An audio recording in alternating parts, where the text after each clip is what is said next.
राधे राधे, जय श्री कृष्णा। मैं सीमा सिंह बड़ों को चरण स्पर्श, छोटों को प्यार और बराबर वालों को नमस्कार करती हूँ। आज हम कार्तिक मास के महात्म्य का 34वां अध्याय सुनेंगे। इस अध्याय में हम बैकुंठ चौदस का महात्म्य सुनेंगे, साथ ही बैकुंठ चौदस की एक पौराणिक कथा सुनेंगे, साथ ही तुलसी विवाह की संपूर्ण विधि सुनेंगे और इस अध्याय में हम तुलसी जी की एक पौराणिक कथा भी सुनेंगे। आइए सबसे पहले हम बैकुंठ चौदस का महात्म्य और एक पौराणिक कथा सुनते हैं। कार्तिक मास में बैकुंठ चौदस का विशेष महत्व होता है। इस पावन पर्व के लिए यह माना जाता है कि भगवान शिव ने बैकुंठ चतुर्दशी को श्री हरि नारायण को सुदर्शन चक्र प्रदान किया था। कार्तिक मास की बैकुंठ चौदस के दिन पवित्र तीर्थों में ब्रह्म स्नान करके साफ वस्त्र धारण करने चाहिए। भगवान विष्णु की 108 कमल पुष्पों से पूजन करना चाहिए। साथ ही कार्तिक मास में बैकुंठ चौदस के दिन भगवान शिव की विशेष पूजन करना चाहिए। बैकुंठ चतुर्दशी के दिन पवित्र नदी सरोवर में शाम के समय 14 दीपकों का दीप दान करना चाहिए। चतुर्दशी के देवता भगवान शंकर हैं। इस दिन व्रत पूजा करने से भगवान महादेव की विशेष कृपा बरसती है। मनुष्यों को सभी ऐश्वर्य की प्राप्ति चाहिए तो चतुर्दशी को देवताओं की पूजा करनी चाहिए। भगवान शिव, श्री कृष्ण, विष्णु भगवान, यमराज, हनुमान, काली माता, भैरव, वामन भगवान की बैकुंठ चतुर्दशी के दिन विशेष पूजा करनी चाहिए, व्रत करना चाहिए। जो मनुष्य ऐसा करता है उसे बैकुंठ की प्राप्ति होती है। एक बार भगवान श्री विष्णु ने बैकुंठ चतुर्दशी के दिन मणिकर्णिका घाट पर 1001 स्वर्ण कमल पुष्पों से भगवान महादेव जी की पूजा कर रहे थे।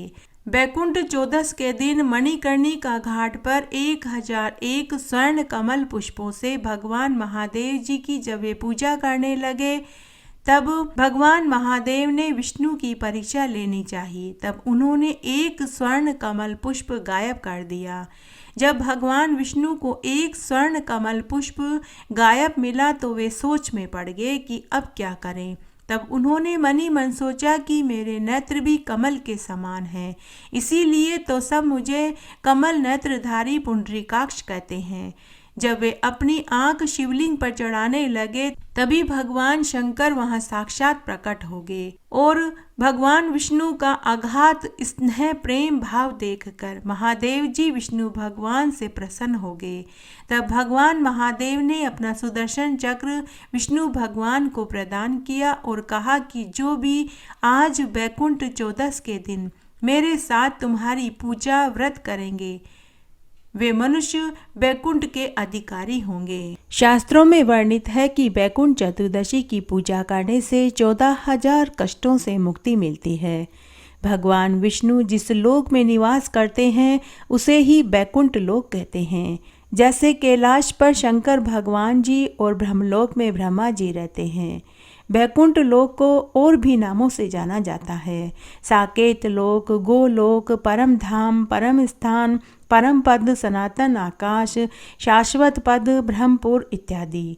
जहाँ देवराज इंद्र सभी देवताओं के साथ वास करते हैं उसे स्वर्ग कहते हैं। इस दिन को हरिहर मिलन का दिन भी कहा जाता है। जो मनुष्य आज के दिन भगवान विष्णु के 1001 कमल पुष्पों से पूजा करते हैं वे मरने के बाद अपने परिवार सहित बैकुंठ में आनंद सुख पाते हैं।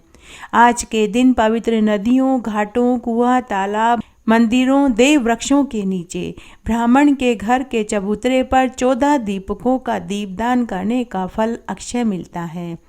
ऐसा करने वाला व्यक्ति कई करोड़ों वर्ष तक सूर्य लोक में पूजित होता है। उसका घर धन धान्य सुख समृद्धि पुत्र पौत्र से भरा रहता है। इस दिन विष्णु भगवान व महादेव जी का पूजन करने का विधान है। पौराणिक मान्यता के अनुसार चातुर्मास में षष्ठी का कार्यभार भगवान महादेव संभालते हैं, क्योंकि विष्णु भगवान 4 महीनों तक शेष नाग की शैया पर योग निद्रा में होते हैं। परंतु आज ही के दिन पुनः षष्ठी के कार्य का संचालन भगवान शिव बैकुंठ चौदस को पुनः विष्णु भगवान को सौंप देते हैं।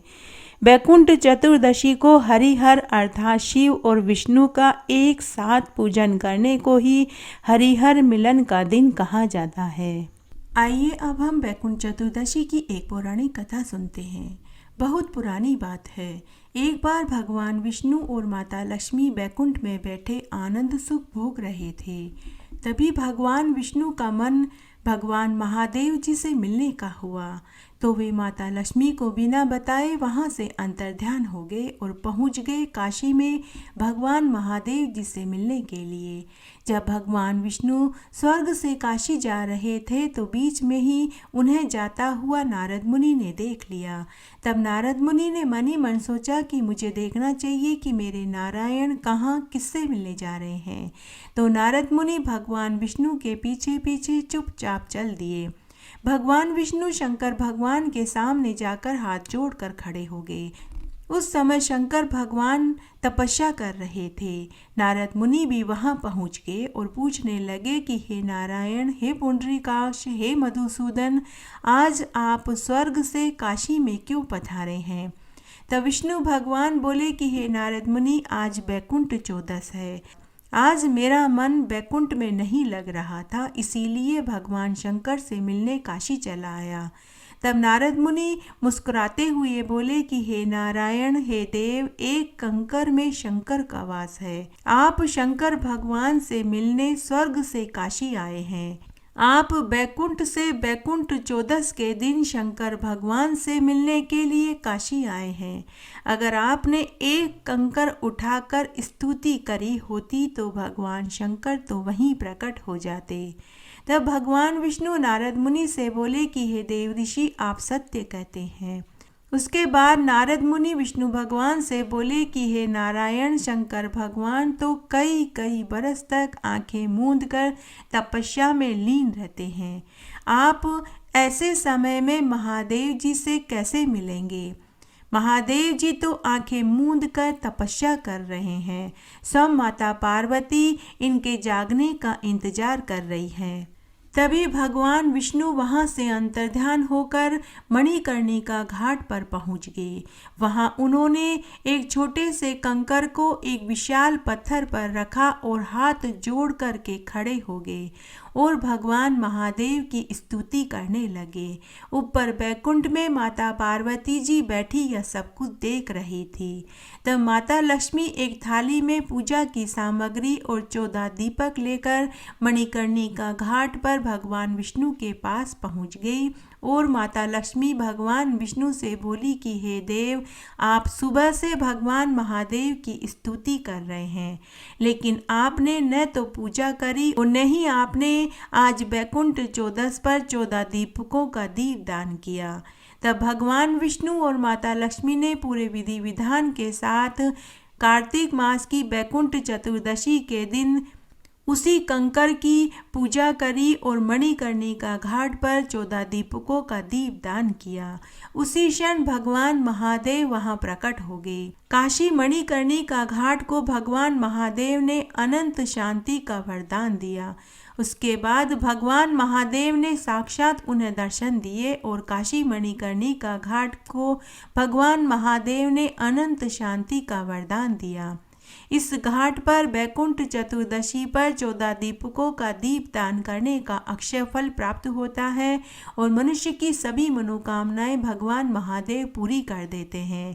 वैकुंठ चतुर्दशी के दिन मणिकर्णिका घाट पर स्नान करने, दान करने और 14 दीपकों का दीप दान करने का फल का वर्णन तो ब्रह्मा आदि देवता भी करने में असफल है। मणिकर्णिका घाट के लिए ये कहा जाता है कि भगवान विष्णु ने माता पार्वती और शिव के स्नान के लिए यहाँ कुआं खोदा था, जिसे आज हम मणिकर्णिका घाट के नाम से जानते हैं।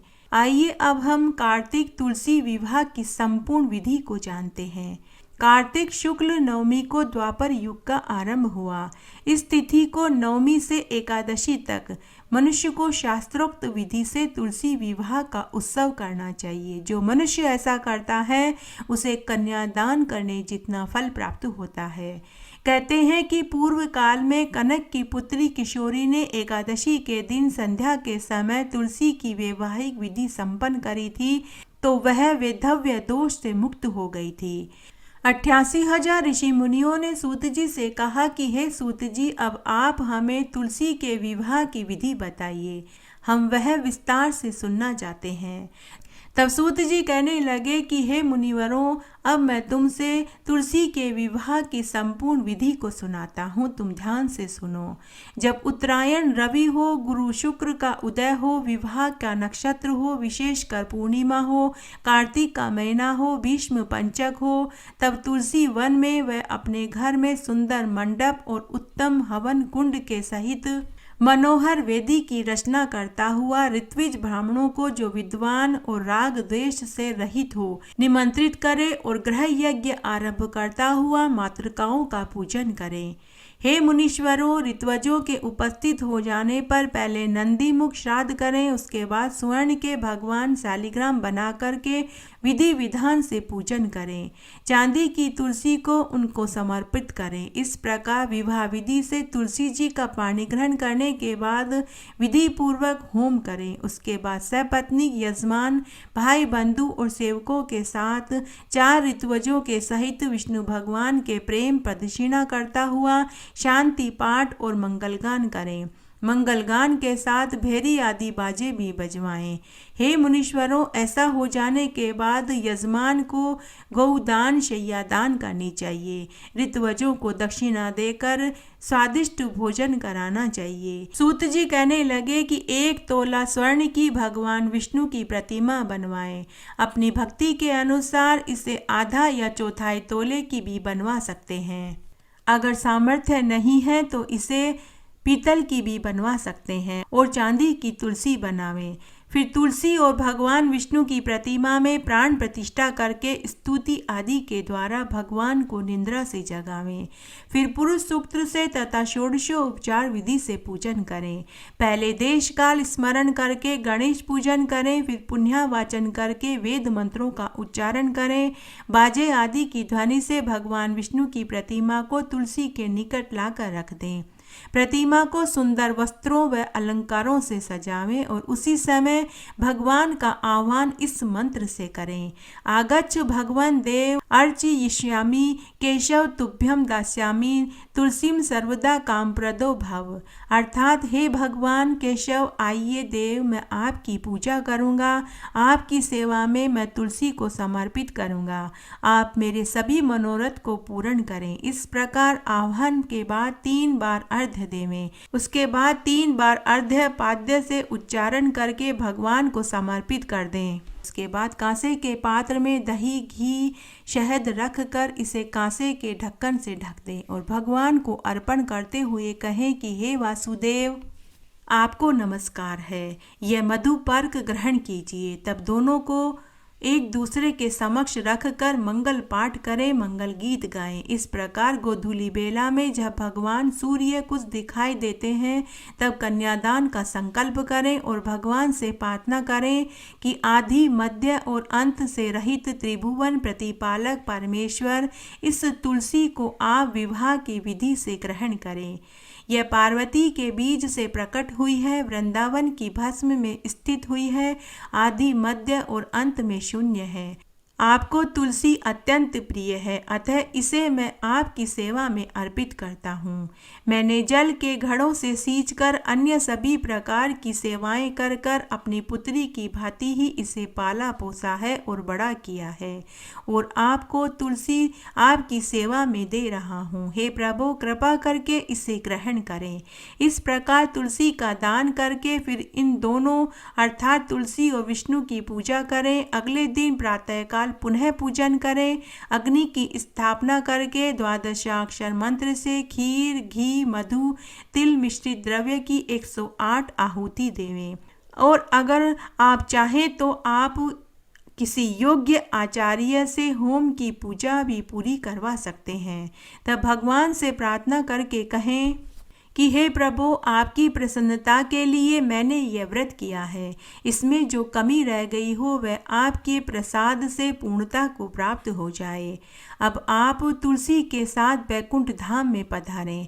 आप मेरे द्वारा की गई पूजा से सदा संतुष्ट रहें और मुझे कृतार्थ करें। इस प्रकार जो व्यक्ति तुलसी विवाह का पारायण करके भोजन करे, भोजन के बाद तुलसी के स्वतः गिरे हुए पत्तों को खाए। जो मनुष्य ऐसा करता है वह इस संसार के समस्त सुखों को भोग कर मरने के बाद बैकुंठ को पाता है। यह सुनकर सूत जी कहने लगे कि हे मुनीश्वरों, इस प्रकार जो मनुष्य श्रद्धा भक्ति युक्त होकर सत्य, शांति और संतोष को धारण करता हुआ विष्णु भगवान को तुलसी दल समर्पण करता है, वह समस्त पापों से रहित होकर संसार के समस्त सुखों को भोग कर मरने के बाद बैकुंठ को पाता है। इसमें कोई संदेह नहीं है। हे मुनीश्वरों, जिस प्रकार से तुलसी की विवाह की विधि बताई गई है, उसी प्रकार आंवला, शमी और पीपल के विवाह की विधि भी है। अब हम इस अध्याय में तुलसी की कथा भी सुनेंगे। एक बार तुलसी ने बहुत कठिन तपस्या करी। तुलसी ने 12 बरस का नेम लिया, कार्तिक स्नान और व्रत किया, सभी एकादशी का उपवास रखा। आसोज में उसने दूध नहीं पिया, कार्तिक के महीने में घी नहीं खाया, मंगसर के महीने में रजाई गद्दे नहीं ओढ़े और मूंग नहीं खाए, माघ के महीने में पूरे व्रत करे, गंगा स्नान किया, पोष के महीने में अलूना खाया, फागुन के महीने में होली नहीं खेली, चैत्र के महीने में गणगौर नहीं पूजी, बैसाख के महीने में पीपल पतवारी सींची, आंकड़ा सींचा, सूरज भगवान को अर्घ दिया, जेठ के महीने में जेठूरे परनाए, आषाढ़ के महीने में सभी नेक चार करें। इस तरह 12 बरस तक भगवान हरि को पति रूप में पाने के लिए तुलसी ने कठोर तपस्या करी। तब सभी देवताओं का सिंहासन डोल गया। तब ब्रह्मा जी ने तुलसी से कहा कि हे तुलसी, मैं तेरी कठिन तपस्या से प्रसन्न हूँ, तू अपने लिए कोई वर मांग ले। तब तुलसी बोली कि हे प्रभु, आप तो जगत के आधार हैं, सारे जगत के लोगों की मन की बात को आप जानने वाले हैं, आप ही पूरी सृष्टि के कर्ता धर्ता हैं। क्या आपको मेरे मन की बात नहीं मालूम? क्या आप नहीं जानते कि मेरे मन में क्या है? अगर आप चाहते हैं कि मैं स्वयं बोलूं तो हे भगवान, मैं भगवान हरि को पति रूप में पाना चाहती हूँ। तब ब्रह्मा जी ने कहा कि हे तुलसी, इसके लिए तुझे और त्याग करना होगा। तू अगले जन्म में हरि की प्रियतमा होगी, लेकिन इस जन्म में तेरा विवाह एक दैत्य राज से होगा। यह दैत्य राज नारायण का ही अंश होगा। पिछले जन्म के शाप की वजह से ही तुलसी तुम्हें ये झेलना पड़ेगा। पिछले जन्म में तुम और दैत्यराज शाप के वशीभूत हो, इसीलिए इस जन्म में तुम्हारा विवाह हरि से होना नामुमकिन है, लेकिन अगले जन्म में तुम हरि से विवाह करोगी, यह मेरा आशीर्वाद है। उसके बाद ब्रह्मा जी अंतर्ध्यान हो गए। तब कई समय बाद शंखचूड़ नाम का दैत्य ने तुलसी से विवाह का प्रस्ताव रखा। तब तुलसी ने मन ही मन सोचा कि ब्रह्मा जी ने तो कहा था कि वह नारायण का अंश होगा। तभी वहां ब्रह्मा जी प्रकट हो गए और तुलसी से बोले कि तुलसी, यह शंखचूड़ दैत्यराज है, यही तुम्हारा पति होगा। तब तुलसी व शंखचूड़ का विवाह हो गया। तब तुलसी यानी वृंदा अत्यंत ही पतिव्रता नारी थी। उसके सतीत्व के कारण शंखचूड़ को कोई पराजित नहीं कर सकता था। शंखचूड़ भगवान ब्रह्मा की उत्पत्ति से हुआ था और फिर दैत्यराज शंखचूड़ ने अपनी शक्ति से अपने राज्य का विस्तार कर लिया। धीरे धीरे शंखचूड़ के पास सभी देवताओं का वर्चस्व आ गया। उसे स्वर्ग का अधिकार मिल गया। उसके पास ऐरावत हाथी, उच्च श्रव्य घोड़ा, कल्प वृक्ष, कुबेर का खजाना, मणियों, मोतियों, रत्नों का भरा भंडार, हंस युक्त विमान, द्रुत लोक, पाताल, धरती, आकाश पर जितने भी रत्न थे वे सब शंखचूड़ के पास थे। धीरे धीरे सभी देवताओं के लोक पर शंखचूड़ का कब्जा हो गया। तब सभी देवता घबरा गए और सभी देवता भगवान शंकर के पास मदद मांगने के लिए पहुंच गए। तब सभी देवताओं ने भगवान शंकर से कहा कि हे देव, शंखचूड़ दैत्यराज ने हमारा लोक हमसे छीन लिया है। अब आप ही हमें हमारा अधिकार दिलवा सकते हैं। तब भगवान शंकर ने अपने गण को भेजकर दैत्यराज शंखचूड़ को संदेश भिजवाया कि हे दैत्यराज शंखचूड़, तुम देवताओं का लोक उन्हें वापस दे दो या फिर युद्ध के लिए तैयार हो जाओ। तब शंखचूड़ दैत्य भगवान शंकर के पास आए और बोले कि हे महाराज, मुझे आपसे कोई शिकायत नहीं है। आप देवताओं की तरफ से मेरे दुश्मन न बने। मैं दैत्यराज हूँ। सभी राजाओं को अपना राज्य बढ़ाने का अधिकार है, तो मैंने भी युद्ध करके सभी देवताओं से उनका लोक पाया है। अगर आप वो लोक देवताओं को दिलवाना चाहते हैं तो आपको मेरे साथ युद्ध करना होगा। भगवान शंकर ने कहा कि अगर तुम्हारी यही इच्छा है तो यही सही। फिर भगवान शंकर और शंखचूड़ में भयंकर युद्ध हुआ। शंखचूड़ बड़ा ही मायावी था। कहीं वह गायब हो जाता था तो कभी हजारों की संख्या में उपस्थित होकर युद्ध करने लगता था। यह युद्ध बहुत लंबे समय तक चलता रहा। फिर सभी देवताओं और ब्रह्मा जी ने विष्णु भगवान से कहा कि शंखचूड़ को मारना नामुमकिन है, क्योंकि उसकी पत्नी बड़ी ही सतीत्व और पतिव्रता है। जब तक उसकी पत्नी वृंदा का सतीत्व भंग नहीं होगा तब तक शंखचूड़ को मारना कठिन है। तब भगवान विष्णु ने छल रूप से वृंदा का सतीत्व भंग कर दिया। उधर भगवान विष्णु शंखचूड़ के वेश में वृंदा के पास गए और बोले कि हे प्रिय, मैं युद्ध में जीत करके आया हूँ। जब वृंदा ने अपने पति से युद्ध में जीत कर आने का समाचार सुना तो उसने अपने पति का आलिंगन किया और कई दिनों तक वे विहार करते रहे। उधर वृंदा का सतीत्व नष्ट हुआ। इधर भगवान शंकर ने शंखचूड़ को अपने त्रिशूल से मार डाला। जैसे ही शंखचूड़ मारा गया, मायावी शंखचूड़ बने विष्णु भगवान अपने असली रूप में आ गए। जब वृंदा ने यह देखा तो उसे बड़ा क्रोध आया और उसने क्रोध में आकर विष्णु भगवान को शाप दिया कि आपने मेरे सतीत्व को नष्ट किया है, इसलिए आप शिला हो जाओ। तब भगवान ने खुशी खुशी उसके शाप को ग्रहण कर लिया और कहा कि यह सब कुछ तो पहले से ही निश्चित था। तुम्हारा सतीत्व अब खराब नहीं जाएगा। अगले जन्म में तुम तुलसी बनोगी और मेरे ही अंश शालिग्राम से तुम्हारा विवाह होगा। तुम मेरे सिर पर विराजमान रहोगी और जो भी मनुष्य कलयुग में कार्तिक मास में तुलसी और शालिग्राम का विवाह करवाएंगे, उनके 7 जन्मों के पाप नष्ट हो जाएंगे। उनकी 7 पीढ़ियां सभी सुखों को भोगेगी और साथ ही शंखचूड़ का त्याग भी व्यर्थ नहीं जाएगा। शंखचूड़ की हड्डियों से शंख बनेगा और जो भी हवन यज्ञ पूजा में शंख बजाएगा वहाँ मैं उपस्थित रहूँगा और उनके सभी कार्य मैं पूरे करूँगा। मंदिरों में, घरों में, जहाँ जहाँ भी शंख बजाया जाएगा वहाँ वहाँ नकारात्मक ऊर्जाएं चली जाएंगी और सकारात्मक ऊर्जा आएगी। उनके सभी कार्य सिद्ध हो जाएंगे। तब वृंदा की राख से तुलसी का पौधा उत्पन्न हुआ। उसका नाम वृंदा से तुलसी रखा और कार्तिक मास में तुलसी और शालिग्राम का विवाह करवाया जाता है। कहते हैं कि अगर भोग में तुलसी दल नहीं रखा जाता तो विष्णु भगवान उस भोग को स्वीकार नहीं करते। देवउठनी एकादशी के दिन इस कथा को जो सुनता है, कहता है, हुक्कारा भरता है, उन्हें सब सुख प्राप्त होते हैं और वे 84 के फेर से मुक्त हो जाते हैं और मरने के बाद विष्णु लोक को पाते हैं। इस प्रकार आज हमने कार्तिक मास के महात्म्य का 34वां अध्याय सुना। आशा करती हूँ यह अध्याय आपको जरूर पसंद आएगा। मेरे साथ बने रहने के लिए आपका धन्यवाद। आगे की कथा कहानी के लिए भी आप इसी तरह मेरे साथ बने रहें। धन्यवाद।